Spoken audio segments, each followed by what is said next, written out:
Alright guys, welcome back to the channel. Thank you for checking the video out. Today we have more PlayStation news, rumors, and leaks to go over and cover today.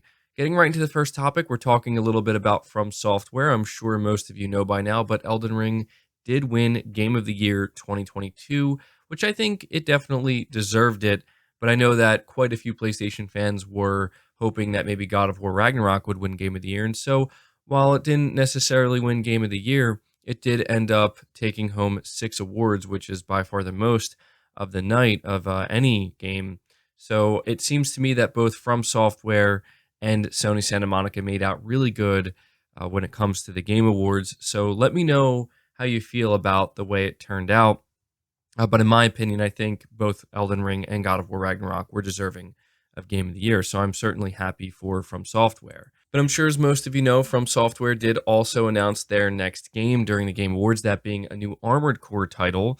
Now, this is a multi-platform title, and surprisingly, it's actually going to be cross-gen. So it's still going to be releasing for PS4 and Xbox One, but it's coming out, I would assume, either mid or late 2023.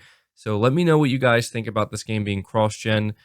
I guess it kind of makes sense if it was already in development for these consoles prior, but I got to say I am a little bit surprised. But something else people might not know about this new Armored Core game is it's not being directed by Hidetaka Miyazaki. It's actually being directed by the lead designer of Sekiro. So that's something I think worth paying attention to. Miyazaki is clearly working on something else right now that has yet to be revealed. So, people I know when they think of From Software, they immediately think of Miyazaki, and I'm just wondering if this kind of changes people's expectations, knowing that he's not, the one directing and helming the title. So let me know what you think about Armored Core. But talking about Elden Ring for a moment here again, From Software did also confirm that they have several more things coming for Elden Ring.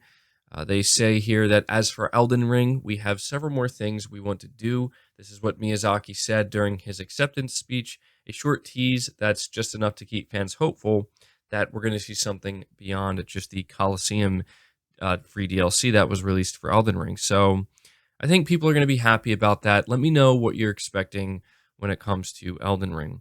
Next, Blizzard transaction.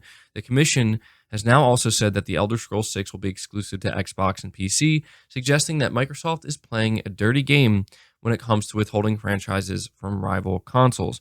Now, this is something we're going to talk about much more deeply during the podcast, but for those who aren't aware, although I'm sure pretty much everybody is, the FTC is officially suing Microsoft over the Activision Blizzard deal, and they are actually citing Bethesda as the main reason, specifically claiming that Microsoft promised the EU that they wouldn't make these games exclusive, to which Microsoft turned around and then made them exclusive. But what makes this even more interesting is the EU has actually pushed back against this, saying that what the FTC is claiming is factually incorrect and that they never explicitly promised to not make these games exclusive.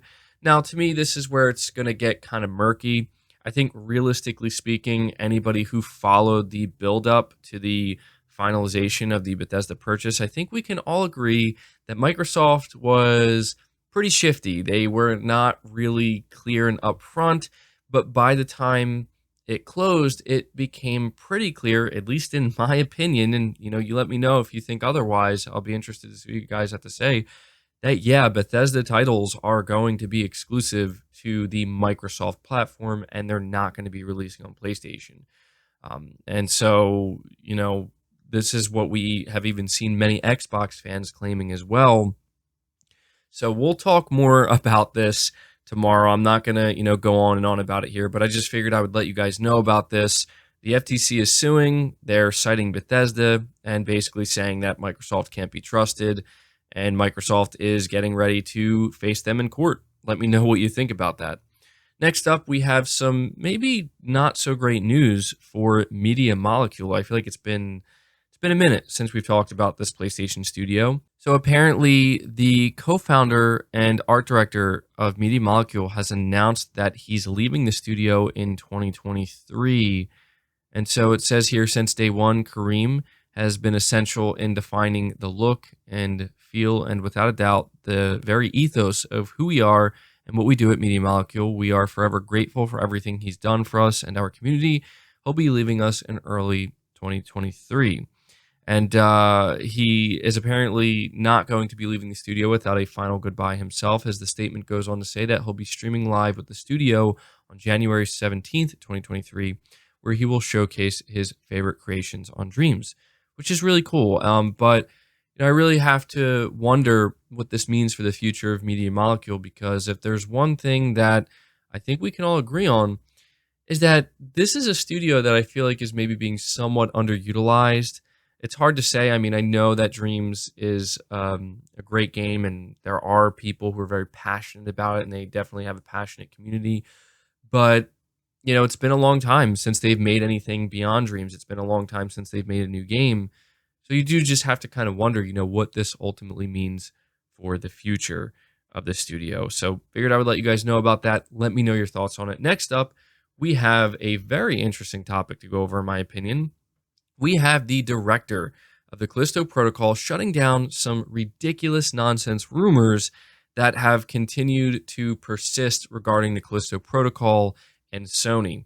So he took to Twitter on December 9th, and he says, "You can't chase every rumor online, but I have to clear this one up. There are Sony people in the credits because we worked with them on the performance capture for our cinematics. They didn't do any additional work on the game. Hope that clears up any confusion."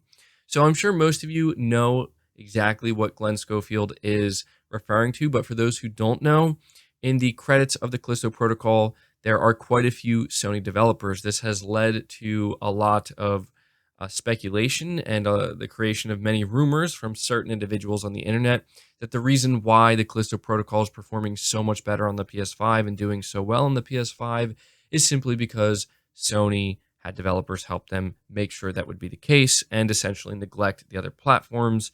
And I tried explaining that that's not what happened. It's pretty much been confirmed that the studios that helped with the Callisto Protocol, the Sony studios that is, were only helping with the cinematics. This is something that Sony offers, and it was also not free. It's not like Sony just offered to, I mean, we can assume it wasn't free. It would be pretty shocking if it was, but we can assume that Sony was paid to help them with the cinematics of this game. And it was pretty obvious, but people try to make stuff up. They try to make it seem like Sony is literally paying to make sure that this game is going to run worse on PC and Xbox. That's ridiculous. And I feel like that should have been obvious, but it's nice to actually have this cleared up by Glenn Schofield himself. So let me know your thoughts about that. Moving on from that, though, we have some pretty good news for the PS5, as it apparently beat both the Xbox Series X and S, as well as even the Nintendo Switch in 2022. So it says here, reading from PlayStation Lifestyle, the PS5 is the best-selling hardware platform in US dollar sales so far in 2022, beating both the Xbox Series consoles and Nintendo Switch consoles, according to the latest figures from NPD Group. While the Switch is still leading this year in terms of units sold, the PS5 managed to lead in both unit and dollar sales for November 2022. NPD says that this is due to the significantly improved stock for the PS5, especially when compared to last year's supply. While the money machine that is Call of Duty Modern Warfare 2 still leads in the US dollar sales for November 2022, God of War Ragnarok has solidly entered this month's NPD top 10 chart in second place, which is really impressive, honestly. I think it's safe to say that God of War was never going to be able to beat Call of Duty Modern Warfare 2. There's just no way. It's a multi-platform title. But what I do want to add to this is that on PlayStation platforms specifically, God of War actually did outsell Call of Duty Modern Warfare 2. Now, I know that that's just for PlayStation, but still, that's an incredibly impressive feat that God of War Ragnarok has achieved. And it's also worth noting that Marvel's Spider-Man Miles Morales has actually come in at the number 9 spot on the top 10. It says here that NPD also notes that accessory spending increased by 10% in November compared to a year ago, likely because players have already got the consoles now. Interestingly, the Galactic Purple version of the PS5 DualSense was the best-selling accessory in dollar sales for the month. So certainly unexpected. You would think it would just be the regular DualSense or even the black DualSense, but no. seems that people want that galactic purple edition of the DualSense. So pretty interesting, but I had to share this with you because this is actually kind of a pretty big deal for the PS5. We've been talking ad nauseum at this point about how the supply is improving, and the proof is in the pudding here, where PS5 essentially won Black Friday, PS5 won November, and it's just continuing to kind of ramp up here. So yeah, big month, big year for the PS5. Hopefully, we'll see it continue. Moving on to the next topic, though, and I think that this is a pretty significant one. We had the Horizon Forbidden West DLC, the Burning Shores, revealed at the Game Awards, and obviously it looks incredible, and anybody who's a fan of Horizon is very excited about this. But something very, very important that we want to pay attention to with this is the fact it's been confirmed this DLC is PS5 only. It is not releasing on PS4. To me, this is a very clear sign that Sony is now getting ready to leave the PlayStation 4 behind. It's also very exciting to think that Guerrilla Games is potentially going to be doing something with this DLC that simply wasn't possible to achieve on the PS4, which is, I think, what a lot of PS5 owners have been hoping to see. So it says here, coming from Push Square, that Horizon Forbidden West Burning Shores has just been announced, a DLC expansion for the open world action RPG. Burning Shores will take Aloy beyond the main game's map to the south, where she will explore what was once Los Angeles. It's now a highly volcanic area made up of many islands, which is where that flying mount will really come in handy. Interestingly, Burning Shores is coming exclusively to PS5. Forbidden West released on both PS5 and PS4, but it seems the DLC will skip Sony's last-gen console. Writing on the PlayStation blog, Guerrilla Games calls it an ambitious expansion, and in order to achieve this grand vision technically and creatively, we've made the difficult decision to focus all of our efforts on making an incredible experience exclusively for the PlayStation 5 console. Now, I don't know about you guys, but that is music to my ears. One of the biggest complaints when we found out that Horizon Forbidden West was going to be cross-gen was that anybody who bought the PS5 felt like, well, I guess any chance of seeing something, really crazy done with this game kind of went out the window because it's cross-gen. And that's the way it's been for a little while now with the PlayStation 5 and most games releasing for it. So to see that we may actually get that kind of, PS5 only achievement, I guess you could say, with Horizon before we get to Horizon 3 is actually very exciting. So I definitely wanted to share this with you. Let me know your thoughts on it down below. Now, the final topic here talks once again about Spider-Man 2. This is a game that we have not heard anything about for well over a year now, and a lot of people were hoping that we were going to see or hear something more of Spider-Man 2 at the Game Awards. Unfortunately, that didn't happen. Now, this actually led to a lot of people taking to the internet to basically speculate that the game is going to be delayed out of 2023 and that it's not really a good sign, and maybe it's actually concerning that we haven't seen or heard anything of this game.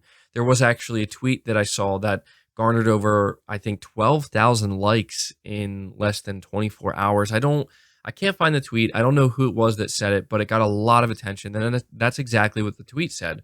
It said that, it's concerning that we haven't heard anything from Spider-Man in well over a year. Wouldn't surprise me if it gets delayed. And so this actually prompted the senior community manager at Insomniac Games to respond to this in a somewhat indirect way, where he simply tweets out 2023, period. Now, obviously, if you're picking up what he's putting down, he's clearly referring to Spider-Man 2 for PS5 and letting everybody know that nothing has happened. There were no internal delays. The game is still on track for next year. And maybe people either forgot or missed it, but Insomniac, just a couple of months ago, did actually respond to an individual who was asking about the state of the game, and they confirmed that development's going well, and the game is still on track for 2023. I also just want to point out before ending this video that we've seen something similar like this happen with God of War Ragnarok, where people went on and on and on for months, claiming the game was going to get delayed to 2023 because we haven't seen or heard anything of it. And certain individuals at Santa Monica were saying, no, it's still on track for 2022. Trust us. And then boom, before you know it, the marketing kicked off and God of War came out this year, and it's the best-selling PlayStation game football time within the first week. So yeah, figured I would give you guys that small update. But that's going to do it for the video, guys. I hope you did enjoy it. I hope you did find it informative. If you did, leave it a like, subscribe if you're new, hit the bell notification icon, and feel free to share the video out on top of all that. But until next time, guys, take care.